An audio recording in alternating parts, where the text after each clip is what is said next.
তিনটি জায়গায় কখনো তুতু ফেলবেন না।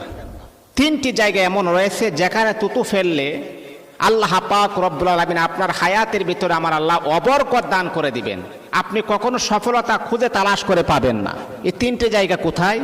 এক নাম্বার হচ্ছে নবী করিম সাল্লাল্লাহু আলাইহি ওয়াসাল্লাম বলেছেন পশ্চিম দিকে আমরা তুতু ফেলবো না। এটা হচ্ছে আমাদের জন্য পবিত্র একটি স্থান।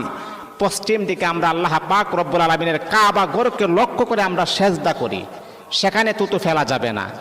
দ্বিতীয় নাম্বার হচ্ছে নবীজি বলতেছেন ইবাদতের জায়গায় আমরা যেখানে নামাজ পড়ি, ইবাদত করি, কোরআন তেলাওয়াত করি, জিকির আজকার করি, সেই স্থানে আপনারা কখনো তুতু ফেলবেন না।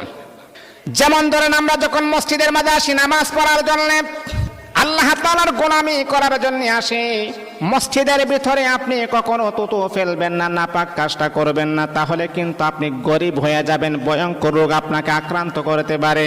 নবী